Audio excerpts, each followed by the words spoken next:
Magandang araw sa lahat, welcome po ulit dito sa atin channel ang Biyahe y Komida. Maraming salamat sa lahat ng nag-subscribe indeed. Punta tayo sa atin topic, November 13, 2025. Box office, meet, greet at buy naka 10.5 million Philippine pesos sa first day. Joshua Garcia, standout ang acting sa meet, greet at buy.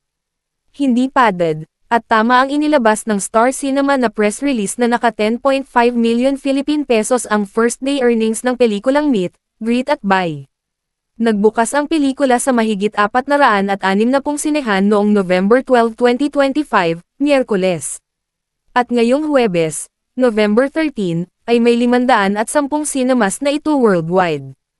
Ayon sa ilang reliable sources na napagtanungan ng Pep Troika, maganda raw ang simula ng first day of showing ng Meet, Greet at Buy. Inaasahan nilang lalakas pa ito kinagabihan, pero hindi pala. Madalas kasi kapag drama ay may hatek pa ang night crowd. Hindi lang alam kung ilang block screening sila sa unang araw, pero okay na rin at naka 10.5 million Philippine pesos ito, kahit ang target daw talaga nila ay maka 25 Philippine pesos M. Inaasahang lalakas pa ito dahil maayos ang pelikula, at marami ang makaka-relate. Magagaling pa ang cast ng pelikula, lalo na si Joshua Garcia. Mukha namang may word of mouth dahil magaganda ang feedback na naririnig namin sa naturang pelikula. Drama movie pa ito, kaya pwedeng humataw hanggang weekend. Sana. Tama ka, Gorgie, standout si Joshua Garcia na napaka-natural umarte. Kaila Estrada and Bel Mariano also caught my attention dahil umangat din ang kanilang presence sa pelikula sa gitna ng taas ng energy ng lahat. It has the usual elements of the Star Cinema family drama na mala 7 Sundays.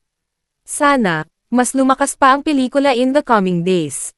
Of course, in the tradition of Hello, Love, Again, we would want this to be a big box office hit before the 51st Metro Manila Film Festival, MMFF.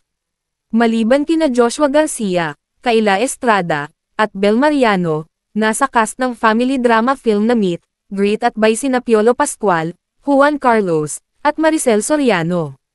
Andyan din sina Kaori Oinuma, Matet De Leon, Jeffrey Tam, Mads Nicolas, Marnie Lapes, Kate Thompson, Zeke Sarmiento, KD Estrada, at Robbie Jaworski, sa direksyon ni Cathy Garcia Sampana. Ayon sa reliable source na nakausap ko, as of Wednesday, 6 p.m., ay naka 4 million Philippine pesos na siya noong araw na iyon.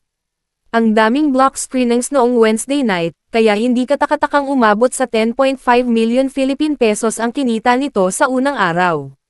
Simula ngayong November 13, Huwebes, ay palabas na ang pelikula sa Australia, New Zealand, at Middle East, at mapapanood na sa US, Canada, at Guam simula bukas, November 14, Biyernes.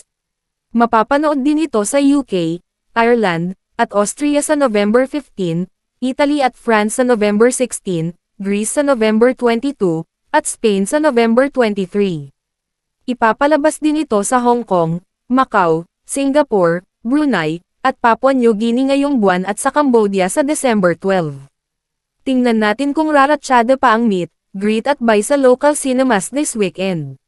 Syempre pa, susuporta tayo sa 51st MMFF umpisa December 25, Christmas Day. Magandang gabi po sa inyong lahat at maraming salamat sa nagpunta at sana po kaibigan niyo yung pelikula namin. Ito pa yung handog sa inyo ng Star Cinema. Sa mga boss namin, andyan si Cory, hi! Natutuwa kami at saka natutuwa ko kami lahat dahil masaya ko namin ginawa itong pelikula ito. Kahit na mo drama, bago ko mag-take, nagtatawanan pa kami. Pero pagdating naman mo ng take, ano yan? Pero pag-take naman mo talaga, take na kami talaga. E-click ang mga link sa description box. At yan ang ating latest Showbiz Chika update for today. Huwag kalimutan mag-subscribe, i-click ang notification bell for more Showbiz Chika updates at suportahan po ang ating Facebook page. Maraming salamat sa lahat ng nag-subscribe indeed. Magandang buhay sa lahat. Adios.